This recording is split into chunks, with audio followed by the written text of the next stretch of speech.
Hello, hello, and welcome to Violet Memoir. I think that's how this is pronounced. Let's hope so for my sake. I haven't really heard too much about this game, but I'm excited to play it. I am excited. Disclaimer: this story contains themes of abuse, violence, bullying, trauma, death, and references slash discussions about suicide. Well, everyone, you have been warned. Please read with caution if you're sensitive to any of these topics. Okay. Oh, okay. A total darkness envelops me, leaving me startled. Yeah, not startled, stranded in the lonely void. We are starting strong. The air around me is dry, but cold as if I was surrounded by an icy tundra. But I'm not completely alone. A single beam of light pierces through the darkness. It's blinding, but it provides no warmth. My ears ring in the almost complete silence. The only noises are my own breathing, the soft pattering of my tears, and a sickly stretching sound. Sickly stretching sound. Okay. There's no movement around me. It's like everything has stopped, frozen in the hellish moment in time. The reality of the situation is pressing down on me, crushing me under its pressure. There are no words, nothing left to be said. It's all over. It's esto. Okay. We are in place. Is this an apartment building? A hotel? Something. A click wakes me from my stupor.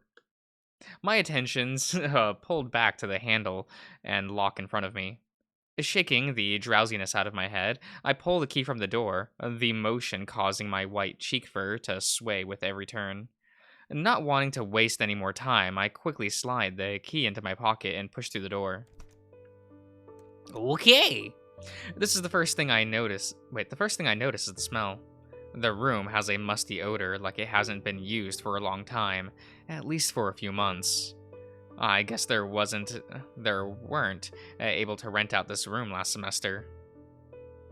Said room is rather barren, which is to be expected. There are just two beds in both corners on the left of the room, and next to each of them is a small nightstand. Adorable. There's a desk at the end of the right bed and a closet at the end of the other. It's a tight fit of a room, but it feels homely, like a warm living room. And honestly, anything to get out of the house. I don't think I could last another day there. I suddenly feel a wave of guilt and sadness pass through me at the thought of abandoning my parents in that home. But I couldn't stay there any longer. Mom was crying, but I could see she understood. I can't imagine they like staying there either. I'm getting there, guys. I'm getting there. After all, they're almost always away on business trips. Thinking about that house makes my chest tighten, and I grip the doorknob tighter, my claws almost aching into the metal. I grit my teeth and force myself to move. I can't become stagnant. Not again. Walking into the room, the morning sun welcomes me through the curtains and stretches across the far bed. The floor is almost completely wooden except for the small patch of carpet in the door. It's soft and tickles the bottom of my exposed paws. I know moving in on the first day of university isn't the smartest choice, but leaving that house is hard. It holds you there. Ensnaring you, strips you of everything. I couldn't just leave. Not with things how they were. But in the end, I had to. I ran out of time. I'm always... Eh? An alert on my phone snaps me out of my thoughts again. Growing ever more frustrated with myself, I trot over to the closest bed, the one across from the desk. My new bed. Leaning my carry bag. Carry bag? What is that? It's just the bag? Carry? Um, Is that a thing? Is that what we call that? What is it? What's a carry bag? Is that just like a backpack? Is that just like a what is that? I'm confused. Is that luggage? It's not luggage, right? I don't Leaning my carry bag against my bed and placing my laptop bag on top of it, I pull out my phone. 9 a.m. Only an hour before my first class of the day. When I check the alerts, it's just a few texts from mom. Have a great day. Make sure you send photos of your new room. Love you. Oh, and don't drink too much. I don't drink at all, or do drugs. Just don't tell me what to do. Well, at least not any bad ones. Well, there we go. This is a mom. It's just a small thing, but for some reason I can't help but feel my eyes watering. I guess I really am growing up. But I can't just settle for getting older. I came here with a single goal in mind, a fresh start. A place where I can be a new me, for some friends. Find some friends, find a hobby. You don't have a hobby? And if I'm lucky, find a life goal. Get into card games, ruin your life. Maybe a boyfriend would be nice too. I don't want to be the same person who walked out of that house yesterday. Deciding that it's probably best for me to unpack tonight after classes, I pick up my laptop bag and turn to leave. However, just in the corner of my eye, I catch sight of a little note folded on the nightstand next to my bed. I guess I missed it somehow. Not knowing how long it'd take me to walk to campus, I lunge to grab the note and spray it open. Dear Mr. Wallace Stewart, Unipledge Apartments would like to inform you that the other occupant of your room will remain vacant. We are under no authority to disclose why, but do not be concerned as it does not affect you or your stay at Unipledge Apartments. Feel free to use the entire room as you please within the guidelines of conduct. Scent neutralizers are available for the front desk if necessary. They are free for all of our mustulid guests, such as yourself. I blink a few times before processing the latter. It's pretty easy to understand that I don't have a roommate, but the ambiguous wording of the letter has me somewhat concerned. And a little suspicious. I don't have time to dwell on it, though. It's already about 10 minutes since I last checked the time, and so I need to hurry and make it to my first class. Oh, okay. After 30 minutes of walking, I finally made it to Everwinter University. Despite growing up in Everwinter, I never checked out the university. When I was younger, it was just a fancy school for older guys, and I had other things on my mind during high school. Let me adjust the audio very slightly, just a little bit. There we go. Just standing underneath an archway entrance in the school, I can tell it's massive, and this is only the central hub. I'm lucky all my classes this semester are in the same area. I'd hate to run back and forth across town between classes. Unfortunately, I have 4 classes on Monday, and I have no idea where any of those are. I'm forced to waste time trying to find each of them so I don't get to explore campus and see what it has in store. Maybe another day. Most of the classes are boring or introductory, just the teachers introducing themselves and giving a synopsis of what we can expect of our course during our semester. The first 3 classes are indistinguishable from each other. To be honest, it's hard to pay attention. As I leave my literature class, I can't help but think about my day so far. Biology at 10 a.m. Economics at 12:45 p.m. Oh, okay. For some reason, I'm like, that's late. No, Josh, there's a difference between AM and PM. Noon exists, Josh. And literature at 3 p.m. I know Mondays will become tiring, especially as my busiest day, but I will admit, even though the classes are boring, it is rather exciting to experience college for the first time. My final class for the day is Media and Communications, 4:30 p.m. to 5:45 p.m. An elective class I chose as a break from some of my other more intensive classes, something more fun, I hope. really media and communications. Is that fun? Is that fun, guys? I took a communications class in college, but I took like a interpersonal communications course because I I know how to communicate with people. I'm so good at it. I stand outside the door to the lecture hall. Instead of walking in, I can't help but just stare at the door handles. My own reflection is warped heavily around the long vertical cylinders, and he looks a bit nervous. A lot nervous, actually. Minutes pass as stay frozen in front of the double doors, as if waiting for something that even I'm not aware of. There's the occasional student walking past behind me. The light pattering of steps sounds like clock hands, adding to the already tense ambience. For some reason, the door isn't ominous, like it's a turning point in my life. In a way, I guess it is. It's the end of my first day at university. It's a big step. I try to run a lot of justifications through my head as to why it isn't really a big deal. It's just another class, Wallace.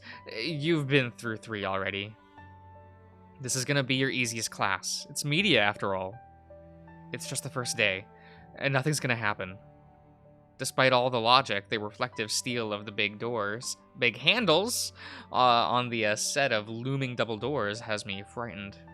Or maybe my nerves are finally getting to me. I get a sudden jolt from someone putting their hands on my shoulder. My entire body tenses, and my head snaps to the source of whatever is touching me. I'm not sure what I was expecting, but it's just another student. He's so big.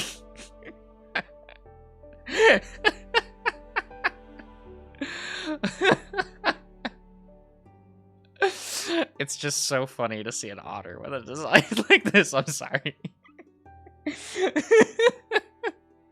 The widest shoulders, the largest hits on an otter. A rather tall otter. Much taller than me, though I guess that isn't particularly hard, but this guy looks like a monolith. He looks to be over 6.5 feet, if not bigger.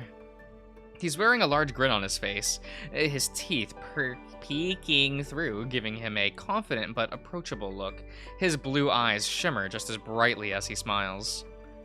Still asleep, man? I know that feeling. I wish I could have just stayed in bed all day. The words are sincere, and his voice is smooth. The medium tones give a relaxed vibe, and my fur and muscles calm from my jolt. His blue button-up shirt has the top button undone, showing off some of his chest and a glimpse of a necklace. It looks like it has some kind of trinket at the end, but I can't quite make it out. Even though I wasn't intending to, I can't help but notice how firm his chest looks behind the jewelry. His shirt's stretching out tight, but it's barely able to contain him. His physique reminds me of how I haven't done any kind of sports or even exercise since my second year of high school. You enjoying the view, or just going to sleep again? That makes me notice. I've been staring a bit too long. I feel my neck fur rise back up, and I look away towards the door once again. My right ear flicks as the heat in it rises, turning the inside completely pink. All I hear in response is a light chuckle, and I feel his paws reaching out, grabbing the handle. His grip is strong, and I'm able to feel the power behind it. Hey, come on! You'll miss class if you stand out here! Pushing open one of the doors, a wave of sounds flood my ears. There has to be at least 100 students chattering throughout the auditorium. I know I shouldn't still be surprised by the size of these classes, but it's in just so much more than I expected. It's so different from high school. Out of the corner of my eye, I catch movement coming from the otter next to me. He gives me a pat on the back and a wink before trotting into the lecture hall, surprising me with a sneaky bump with his thick, large tail. The last part hits with an impact, and I stumble a few steps into the classroom, both from the suddenness and its size.